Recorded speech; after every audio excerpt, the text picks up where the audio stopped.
नमस्कार दोस्तों, कैसे हैं आप सभी लोग। हम बहुत अच्छे होंगे। चलिए, सोशोलॉजी की श्रृंखला में कल हमने सोशल पार्ट का पहला भाग लिया था। आज सोशल प्रोसेस का दूसरा भाग ले रहे हैं, जो महत्वपूर्ण क्वेश्चन निकल के आ रहे हैं। आज चलिए उन पे चर्चा करते हैं विस्तार से। कल काफ़ी कुछ चर्चा की थी आपसे पहले पार्ट में कल हमने सामाजिक प्रोसेस या सामाजिक प्रक्रिया के बारे में, सोशल प्रोसेस के बारे में काफ़ी चीज़ों पे चर्चा की थी।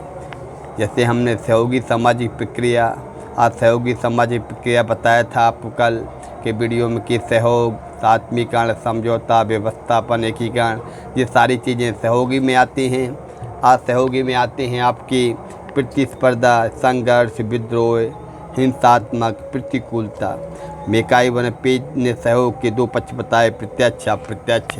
आज हम आगे के पार्ट में देखते हैं कौन कौन से क्वेश्चन निकल के आ रहे हैं। चलिए देखते हैं। संघर्ष पार्ट 2 के रूप में संघर्ष। मेकाई वन पेज के अनुसार संघर्ष के दो प्रकार होते हैं। मेकाई वन पेज ने संघर्ष के कितने प्रकार बताए हैं? दो प्रकार के। पहला कौन है? प्रत्यक्ष संघर्ष। दूसरा बताया है उन्हें अप्रत्यक्ष संघर्ष, जिसे हम शीत युद्ध या कोल्ड वार के नाम से भी जानते हैं, अप्रत्यक्ष संघर्ष को। ठीक है। मेकाई वन पेज के अनुसार संघर्ष दो प्रकार के होते हैं, प्रत्यक्ष, अप्रत्यक्ष संघर्ष। अप्रत्यक्ष को हम संघर्ष को शीत युद्ध या कोल्ड वार के नाम से जानते हैं। आगे हम देखते हैं कि गिलिन ने संघर्ष के 5 प्रकार बताए हैं। गिलिन ने कितने प्रकार बताए? संघर्ष के 5 प्रकार बताए हैं। इनमें से पहला है आपका वैयक्तिक संघर्ष, वर्ग संघर्ष, प्रजातीय संघर्ष, राजनीतिक संघर्ष और अंतर्राष्ट्रीय संघर्ष। और मेकाई वन पेज ने भी चर्चा की है कि सहयोग के दो प्रकार बताए हैं। मेकाई पेज ने प्रत्यक्ष सहयोग, अप्रत्यक्ष सहयोग। किसने? मेकाई वन ने। सहयोग के बारे में बात कर रहा है, संघर्ष के बारे में बात नहीं कर रहा। सहयोग बताए, प्रत्यक्ष सहयोग, अप्रत्यक्ष सहयोग। जॉर्ज सीमेल ने संघर्ष के 4 प्रकार बताए। कितने? जॉर्ज सीमेल ने कितने प्रकार बताए? 4। पहला क्या बताया उन्होंने जॉर्ज सीमेल ने? युद्ध। दूसरा कलह। तीसरा मुकदमेबाजी।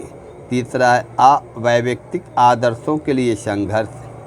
किंग्सले डेविस ने अपनी पुस्तक ह्यूमन सोसाइटी में 2 प्रकार के संघर्ष बताए हैं। किंग्सले डेविस ने कितने प्रकार के संघर्ष? 2। पहला कौन है? आंशिक संघर्ष।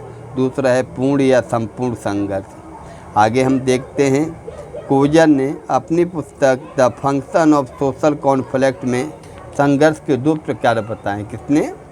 कोजर ने अपनी पुस्तक the function of social conflict में संघर्ष के 2 प्रकार बताए। पहला है आंतरिक संघर्ष या वास्तविक संघर्ष। दूसरा है बाह्य संघर्ष या अवास्तविक संघर्ष। चलिए आगे देखते हैं अगला क्वेश्चन क्या निकल के आ रहा है। अगला क्वेश्चन है हमारा, प्रतिस्पर्धा एवं संघर्ष में अंतर किया गया है। क्या है? प्रतिस्पर्धा और संघर्ष में क्या किया गया है? अंतर किया गया है। क्या अंतर है इन दोनों में? चलिए देखते हैं। प्रतिस्पर्धा, संघर्ष, ये एक अचेतन प्रक्रिया है। जो आपका प्रतिस्पर्धा होती है, ये कैसी प्रक्रिया है? अचेतन प्रक्रिया है। और यह एक संघर्ष क्या होती है? चेतन प्रक्रिया है। ये जीवित प्राणियों में होती है, चेतन प्रक्रिया है। और प्रतिस्पर्धा जो होती है अवैयक्तिक प्रक्रिया है, ये वैयक्तिक प्रक्रिया है। प्रतिस्पर्धा जो होती है निरंतर चलने वाली प्रक्रिया है, और संघर्ष अनिरंतर एक कर चलने वाली प्रक्रिया है। इसमें अहिंसात्मक उपायों का सहारा लिया जाता है। कौन से उपायों का? अहिंसात्मक। इसमें हिंसात्मक उपायों का सहारा लिया जाता है संघर्ष में। इसमें कुछ नियम होते हैं, प्रतिस्पर्धा में कुछ नियम होते हैं, इसमें कोई नियम नहीं होते हैं। इसमें एक तीसरा पक्ष भी होता है प्रतिस्पर्धा में। इसमें सिर्फ 2 ही पक्ष होते हैं। प्रतिस्पर्धा में यह प्राकार्यात्मक या वांछनीय होती है, और संघर्ष अप्राकार्यात्मक और अवांछनीय होता है। आगे हम देखते हैं कि मजूमदार के अनुसार संघर्ष की कुछ महत्वपूर्ण परिभाषा दी गई हैं। कहा गया है कि मजूमदार कहती है संघर्ष एक विरोध या मुकाबला है। क्या है? संघर्ष क्या है? एक विरोध या मुकाबला है। मेकाई वन पेज के अनुसार, मेकाई वन पेज कहते हैं कि सामाजिक संघर्ष में वे सभी क्रियाकलाप सम्मिलित हैं जिसमें मनुष्य किसी भी उद्देश्य के लिए एक दूसरे के विरुद्ध लड़ते या विवाद करते हैं। ग्रीन महोदय ने कहा है कि संघर्ष किसी अन्य व्यक्ति अथवा व्यक्तियों की इच्छाओं का जानबूझकर विरोध करने, रोकने अथवा उन्हें सख्ती से पूर्ण कराने से संबंधित प्रयत्न है। किसने कहा है? ग्रीन ने कहा है। आगे हम देखते हैं कि गिलिन क्या कह रहे हैं। गिलिन कह रहे हैं कि आपका गिलिन ने कहा है कि संघर्ष एक सामाजिक प्रक्रिया है। क्या है? संघर्ष क्या है? एक सामाजिक प्रक्रिया है और जिसमें विभिन्न व्यक्ति अथवा समूह अपने विरोधियों को हिंसा द्वारा अथवा हिंसा की धमकी देकर अपने लक्ष्यों को प्राप्त करते हैं। आगे हम देखते हैं अगले क्वेश्चन क्या निकल के आ रहे हैं। अगला क्वेश्चन है हमारा मेकाई वन पेज के अनुसार। मेकाई वन पेज कहते हैं सहयोग और संघर्ष मानव जीवन में सार्वभौमिक तथ्य है। मेकाई वन पेज कहते हैं समाज संघर्ष से कटा हुआ सहयोग है। ये कोटेशन कई बार आ चुका है। कौन सा? कि समाज संघर्ष से कटा हुआ सहयोग है। रूटर हार्ट कहते हैं कि संघर्ष समस्त चेतन जीवन के आधार पर और उत्पत्ति के मूल में है। आत्मचेतना और समूह दोनों संघर्ष के ही परिणाम हैं। डेहनडर्फ कहते हैं कि संघर्ष एवं सामंजस्य एक ही सिक्के के दो पहलू। क्या कहते हैं डेरेनडॉर्फ? बहुत अच्छी परिभाषा है। संघर्ष एवं सामंजस्य एक ही सिक्के के दो पहलू हैं। पार्संत महोदय क्या कहते हैं? जहाँ प्रत्याशाओं को समझा नहीं जाता और जहाँ समझ लिए जाने पर पूरा नहीं किया जाता वहाँ संघर्ष होता है। फिचर महोदय कहते हैं विरोध को विनम्र संघर्ष कहते हैं। क्या कहते हैं? विरोध को विनम्र संघर्ष। आगे हम देखते हैं कि संघर्ष के कारण डार्विन के अनुसार जीवन के लिए संघर्ष और सर्वोत्तम की उत्तरजीविता का सिद्धांत दिया है। वो बताया है कि यही संघर्ष के प्रमुख कारण है। किसने? डार्विन ने।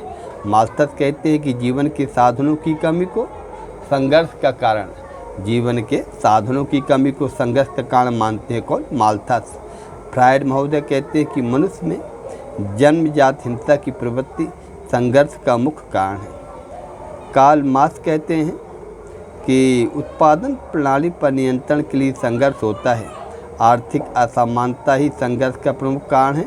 वैयक्तिक संपत्ति संघर्ष का प्रमुख कारण है। गिलिन ने संघर्ष के 4 कारण बताए हैं। क्या बताया है? पहला, व्यक्तिगत विभेद, हितों का टकराव, सांस्कृतिक विभेद और सामाजिक परिवर्तन। किसने बताए? जे गिलिन ने बताए। आगे हम देखते हैं अगला क्वेश्चन है हमारा विद्रोह। विद्रोह वह असहयोगी सामाजिक प्रक्रिया है जिसमें समाज के प्रति विप्लव, विरोध, घृणा, अरुचि तथा आघात पहुंचाने का प्रतीक हो तथा जिसमें आक्रामकता निहित हो। हेविलैंड ने विद्रोह के 3 प्रकार बताए। कौन कौन विद्रोह? पारिवारिक विद्रोह, राजनीतिक विद्रोह, सैनिक विद्रोह। पुष्पेंद्र खुराना के अनुसार व्यक्तिगत विद्रोह तो सामूहिक विद्रोह होते हैं। चलिए आगे देखते हैं विरोध। विरोध को भी असहयोगी प्रक्रिया माना जाता है। किसको? विरोध को असहयोगी प्रक्रिया माना जाता है। विलियम जे गुडे के अनुसार समानता मौखिक असहमति तथा व्यवहारिक असहयोग का अर्थ होता है विरोध। गुडे ने विरोध के 4 प्रकार बताए। मौखिक विरोध, लिखित विरोध, प्रत्यक्ष विरोध, अप्रत्यक्ष विरोध। विरोध के मुख्यतः 4 स्वरूप देखने को मिलते हैं। पहला है भाषा द्वारा विरोध, भंगिमा द्वारा विरोध, असहयोग द्वारा विरोध और प्रबल विरोध द्वारा। चलिए आगे हम देखते हैं अगला कौन सा क्वेश्चन निकल के आ रहा है। अगला क्वेश्चन निकल के आ रहा है व्यवस्थापन। ठीक है, इसमें 2 पक्ष अपने अपने स्वार्थ को त्याग कर समान स्वार्थ के आधार पर सामंजस्य करना पड़ता है या करते हैं। इसमें क्या होता है? 2 पक्ष होते हैं। अपने अपने स्वार्थों को त्याग कर समान स्वार्थ के आधार पर सामंजस्य करना पड़ता है। पार्क बर्गेस ने कहा है कि व्यवस्थापन को संघर्ष का स्वाभाविक परिणाम माना जाता है। किसने कहा है? पार्क बर्गेस ने। मैकाइवर पेज महोदय कहते हैं कि व्यवस्थापन द्वारा मानव अपने पर्यावरण के साथ संतुलन स्थापित करता है। गिलिन महोदय कहते हैं कि व्यवस्थापन वह प्रक्रिया है जिसके आधार पर संघर्ष व प्रतिस्पर्धा करने वाले व्यक्ति का समूह अपने संबंधों का सामंजस्य स्थापित कर लेते हैं। गिलिन ने समायोजन के 2 वर्गीकृत प्रस्तुत किए हैं, समन्वित समायोजन, उच्च कोटि अधीनस्थ समायोजन। लेसली ने 5 प्रकार के समायोजन की बात की है, विराम संधि, समझौता, मध्यस्थता, सर्वोपरि व्यवस्था। ये है आपका पर्याप्त। चलिए आगे हम देखते हैं। आगबर्न एवं निमकॉप ने व्यवस्थापक शब्द का प्रयोग आक्रामक व्यक्तियों या समूह द्वारा किए जाने वाले सामंजस्य के लिए करते हैं। आगे हम देखते हैं अगला क्वेश्चन कौन सा निकल के आ रहा है। अगला क्वेश्चन है हमारा आत्मसात या सात्मीकरण। अनेक व्यक्तियों की मनोवृत्ति कितने बोगार्डास आगमन को आयुष्मान व्यक्ति का समूह, डॉसन एवं गेटी समान एवं अभिमत। आगे हम देखते हैं सामाजिक प्रक्रिया से संबंधित महत्वपूर्ण तथ्य। महत्वपूर्ण तथ्य क्या है? व्यवस्थापन पढ़ चुके अपन लोग। इसमें 2 पक्षों को अपने अपने स्वार्थ को त्याग कर समान स्वार्थ के आधार पर सामंजस्य करना पड़ता है। पार्क बर्गेस कहते हैं कि व्यवस्थापन को संघर्ष का स्वाभाविक परिणाम माना जाता है। पार्क एवं बर्गेस ने कहा है कि व्यवस्थापन एक ऐसी प्रक्रिया है जिसके द्वारा प्रतिस्पर्धा और संघर्ष से अपनी सामाजिक परिस्थितियों से व्यक्ति में समाज सामंजस्य व्यक्त करते हैं। मैकाइवर पेज ने कहा है कि व्यवस्थापन में मानव अपने पर्यावरण के साथ संतुलन स्थापित करता है। गिलिन ने समायोजन के 2 प्रकार बताए, वर्गीकरण, समन्वित समायोजन, उच्च कोटि अधीनस्थ समायोजन। आगे हम देखते हैं लेसली ने भी 5 प्रमुख प्रकार के समायोजन की चर्चा की है, विराम संधि, मध्यस्थता, बर्दाश्त, समझौता, सर्वोपरि। व्यवस्थापन वह शब्द है जिसका प्रयोग समाजशास्त्री आक्रामक व्यक्तियों का समूह द्वारा किए जाने वाले सामंजस्य के लिए करते हैं। बोगार्डस के शब्दों में आत्मसात या सात्मीकरण वह प्रक्रिया है जिसके द्वारा अनेक व्यक्तियों की मनोवृत्तियाँ एकीकृत हो जाती हैं और इसके फलस्वरूप वे एक संयुक्त समूह के रूप में विकसित होते हैं। डॉसन एवं गेटिस सांस्कृतिक रूप से समान अभिन्न होना ही आसपास कहलाता है। विसेंज कहते हैं यह एक सामाजिक प्रक्रिया है जिसके द्वारा व्यक्ति अथवा समूह समान भावना, मूल्यों और उद्देश्यों में भाग लेते हुए एक दूसरे के निकट आ जाते हैं। रॉबर्ट पार्क ने सात्मीकरण को प्रजातीय संबंधों का चक्र कहा है। किसने?